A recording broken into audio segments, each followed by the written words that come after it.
조국, 이화영 수사도 특검으로 가는 건가? 이게 뭔가 모락모락 지금 얘기가 나오고 있어요, 지금요. 우선 어제 오늘 나온 관련 목소리부터 좀 들어보겠습니다. 검사 독재 정치 탄압 대책위원장으로서 그동안의 검찰들의 행태를 보게 되니까 각종 위법 행위, 불법 행위, 절차를 위반하고 있는 행위들이 부지기수로 나오는데 누구도 견제하지 못하고 있다 보니까 결국 국회가 그 역할을 해야 된다는 입장이었던 것 같거든요. 예. 민주당이 검찰청 술판 회유 협박 사건 조작 의혹에 대해 특검을 추진하겠다고 밝혔습니다. 환영합니다. 공안부 특수부 검사들에게는 면면이 이어져 내려오는 사건 조작 DNA가 있는 게 틀림없습니다. 특검을 통하지 않고서는 그 실상을 밝힐 수 없습니다. 특검을 통해 이번 기회에 검찰의 사건 조작 중대범죄를 발본색원해야 합니다. 지금 야권에서 검찰에 대해서 강한 불신을 나타내면서 검찰이 한 수사에 대해서 이거 우리가 따로 들여다봐야 됩니다. 특검으로 가야 됩니다. 이런 분위기를 자꾸 내비치고 있어요, 지금요. 그래서일까요? 화면 좀 보겠습니다. 지금 이런 얘기가 계속 나오고 있습니다. 거대 야당인 민주당 특검 확장론의 등장인가? 특검이 확장을 한다고요? 그러니까 이미 판결이 어느 정도 나와 있는 어떤 상황, 수사돼서 재판까지 가고 있는 상황, 그리고 좀 수사가 한참 진행 중인 상황, 이거에서 특검을 추진할 수 있다는 거예요, 지금요. 이런 얘기가 나와요. 우선 이화영 대북 송금 의혹 수사, 지금 6월 중 1심 선고가 예정돼 있는데 이거 특검 얘기가 나오잖아요. 그리고 앞서서 지금 목소리 들어봤지만 최근에 무슨 술판 뭐 의혹 이런 게 있잖아요.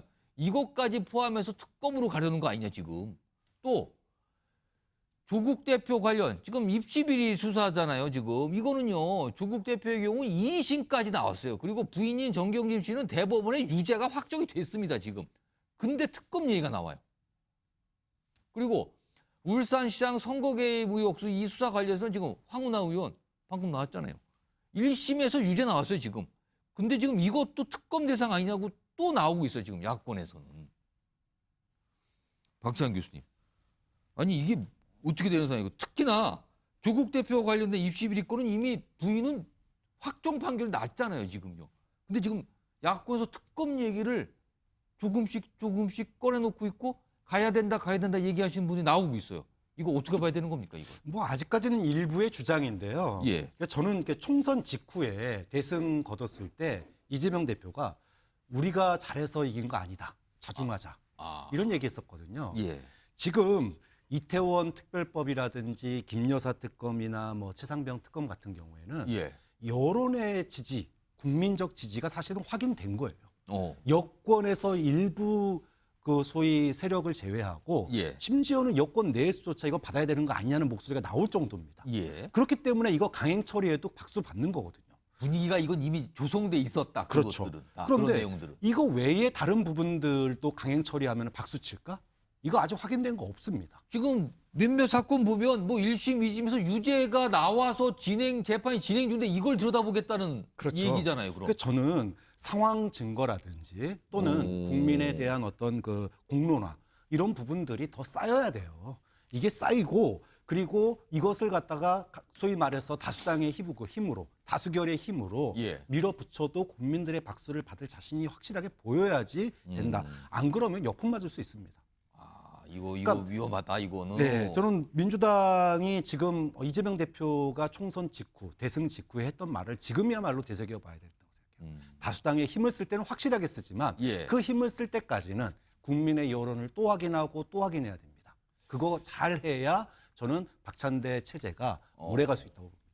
근데 박찬대 새 원내대표가 뭔가 살짝 얘기를 해서 뭐 국회의 역할을 해야 된다 막 이런 얘기를 지금 하고 있단 말이에요. 오늘 민주당 의원들이 이화영 전 부지사 지금 수감 상태잖아요. 그 수감돼 있는 구치소를 찾아갔다고 하네요. 그 모습 좀 보겠습니다. 대책단 판사입니다. 지금 저희들이 들어가겠다라는 그런 지금 법을 상황을 좀 확인한 다음에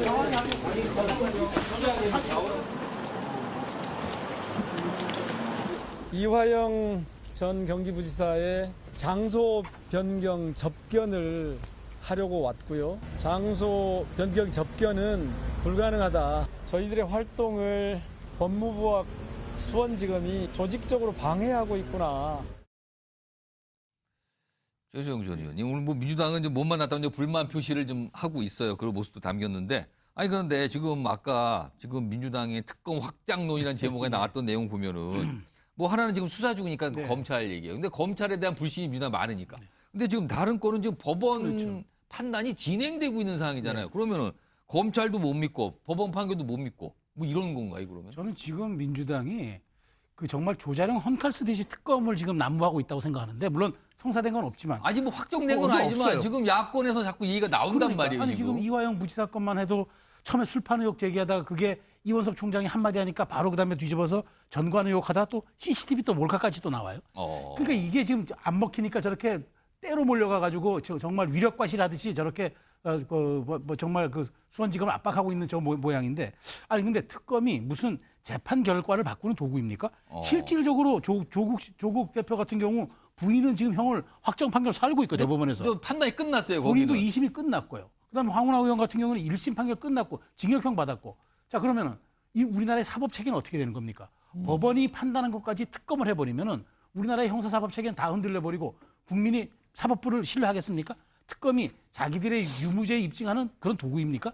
저는 뭐 박 교수님 잘 지적해 주셨지만 민주당이 이런 식으로 정말 완력 정치, 위력에 의한 정말 이거 뭐 특검을 밀어붙여서 성사 하나로 시킨다 그러면 저는 민주당의 악몽이 그때부터 시작된다. 바로 역풍은 그때부터 걷잡을 솥이 불 것이다. 지금은 저는 저게 엄포용이기 바랍니다. 만일 관철용으로 저 얘기를 생각했다 그러면은 민주당은 아마 큰 위기에 직면할 것 같다는 생각이 듭니다. 좀 이런 특검이 뭐 한두 개가 아니에요. 지금 거론되는 특검이. 그렇다 보니까 이제 국민의힘에서도 약간 막불을 놓나요? 화면 좀 보겠습니다. 이승환 전 행정관 좀 잘 봐주세요. 지금 보면은요, 김민전 당선인, 지금 비례대표 당선인이잖아요. 이런 제안을 본인이 역전하자고 제안을 했네요. 김건희, 김혜경, 김정숙 3김 여사 특검 역제안하자. 그러니까 김건희 여사 관련해서는 이런 명품백 관련 논란이잖아요. 그리고 김혜경 여사, 이재명 대표의 부인 김혜경 여사는 국고 손실죄 의혹. 이거 특검합시다. 김정숙 여사는 이제 문재인 전 대통령의 부인. 옷 장신구 3호기 의혹. 이거 특검합시다. 이거 같이 그냥 3김 여사 특검 역전합시다. 이렇게까지 얘기가 나왔네요. 이거 어떻게 되는 겁니까, 이거는? 정말 이런 심정이죠. 이런 심정인데 저는 아무리 그래도 정치가 법치의 기준을 벗어나면 안 되고 그리고 국민의 선출을 받은 국회의원들이 그 품격을 저버리면 안 된다고 봅니다. 지난 국회가 내내 비판받고 했던 게 정말 방탄 우선주의 때문에 민주당의 방탄 우선주의 때문에 아닙니까? 뭐 어떤 법안이나 단식이나 뭐나 다 하면은 다 방탄 시기와 그 타임라인에 맞춰져 있었는데 이번 국회는 시작도 하기 전에 특검 만능주의가 시작될 것 같아요. 저는 특검은 입법부가 사법권을 입법으로서 발동하는 아주 특히 비상의 상황에서만 사용하는 권한이라고 보는데 이렇게 특검을 남발하게 되면은 국회가 가지고 있는 고유의 권한 중에 가장 큰 권한이 뭡니까? 국정감사 권한 아닙니까? 이렇게 해서 민주당이 특검 남발하게 되면은 민주당이 개헌선 만들어가지고 특검 권한도 국회가 가져오자고 하십시오. 저는 그런 차원에서 민주당 지금 얘기하는 특검들은 엄포용 아니고 실제로 한번 다 발의해봤으면 좋겠습니다. 발의해봐서 저는 국민의 판단과 국민의 심판이 굉장히 냉정하다고 생각하거든요. 저는 그 심판 안에 놓이게 될 것이라고 생각하고요. 이번 총선에서 우리 당은 정말 회초리 맞았고 참패했습니다. 그렇다고 민주당 마음대로 하라는 것은 아닙니다. 근데 이러한 부분을 조국, 황운하 이런 당선인들이 자신의 사법 리스크를 벗기 위해서 이러한 특검에 올라탄다라고 하는 것은 대한민국의 사법 체계를 붕괴시키는 것이고 대한민국의 국가 근본 자체를 정말로 무너뜨리려고 하는 국회발 국정농단이라고 생각합니다. 자, 이런 상황에서요. 가수 조영남 씨가 최근에 뭔가 불만 표시 또는 한탄 이런 표시를 좀 했어요. 그래서 약간 좀 뒤늦게 좀 주목을 받고 있는데 조영남 씨 목소리 좀 들어보겠습니다. 우리는 우리 국민들은 기소하는 날 방송 내려왔어요. 이건 난 자격이 없는 사람이구나 해서 하차했는데 근데 이 조국 이재명 같은 사람들은 왜 기소가 되고 형까지 떨어졌는데 그럼 어디 가서 하소연해야 돼 내가? 자, 화면 좀 보겠습니다. 이거 뭔가 불만 표시인가요? 뭐 이런 걸 하는 것 같네요. 화면 좀 정리 좀 해보겠습니다. 그러니까 기소당하면 당연히 프로그램에서 하차한 줄 안다. 그러니까 본인과 같은 사람들은. 그런데 왜 조국 대표나 이재명 대표 같은 사람들은 왜 그렇죠. 기소가 되고 뭐 유죄도 뭐 1심, 2심 나오고 그런데도 왜 이걸 어디 가서 하셔야지 약간 불만 표시, 한탄 표시 이렇게 하고 있는데 여순홍 행정관 어떻게 들으셨어요?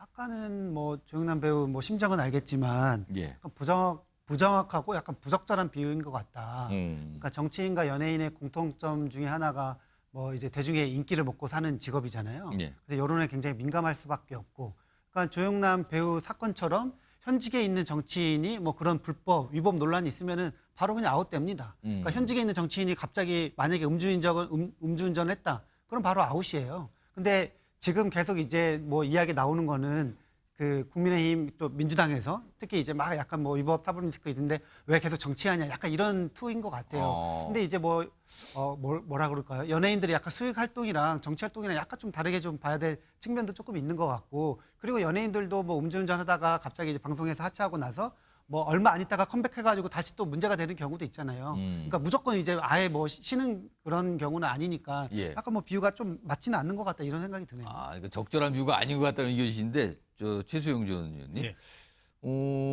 조영남 씨의 저런 약간 비판하면서 한탄하는 것 같기도 한데, 그러니까 정치권에서 실제 뭐 과거에 논란이 있어도 공천받고 당선되고, 그리고 뭐 이게 이제 조국 대표가 한 말이잖아요.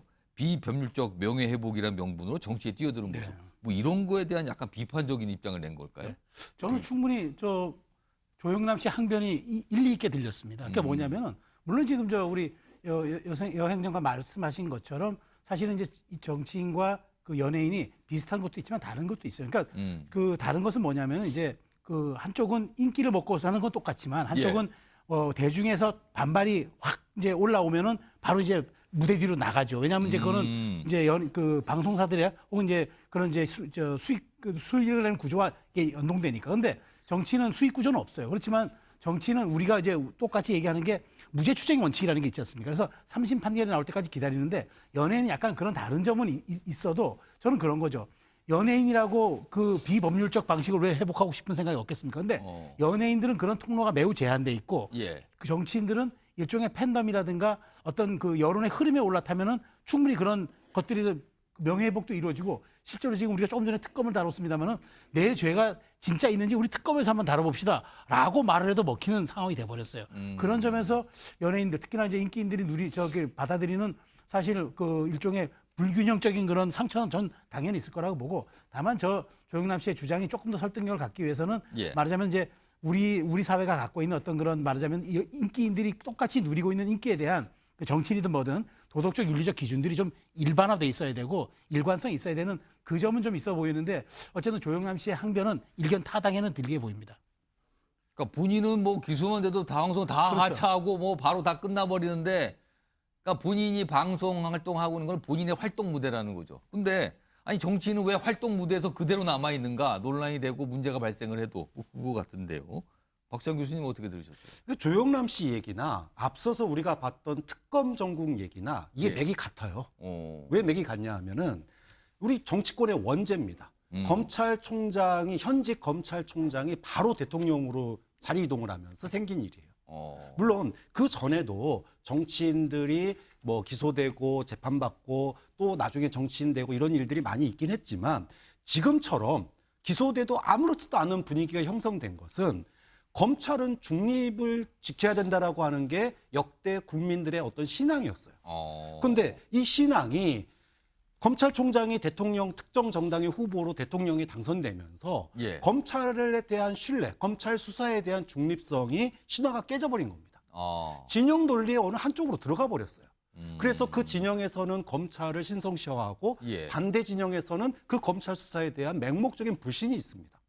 결국은 이 검찰총장 출신의 대통령 직행이 이 검찰 수사의 검찰의 기소가 이거는 정치적일 수 있다라고 하는 근거를 깔아버렸기 때문에 지금 특검 전국도 바로 거기서부터 출발할 수 있는 거고 그다음에 조영남 씨의 발언도 기소가 됐는데 왜 떳떳하게 다 나오냐는 것도 검찰에 대한 부실에서 나오는 거예요. 그렇기 때문에 저는 뭐 우리는 정치권이 안아야 될 숙제라고 봅니다.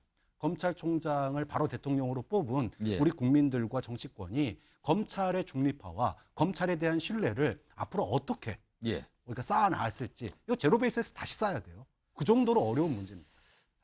이게 지금 뭐 그러니까 좀 이번 총선 과정에서 많은 분들이 갸우뚱하는 뭐 이런 모습들이 있었잖아요. 아니 이거 어떻게 이런 일이 있었죠? 라는 것 중에 여러 가지 현상도 있는데 그런 현상을 좀 지적을 하면서 얘기를 한 것 같기도 하고 오늘 좀 주목을 좀 받았습니다.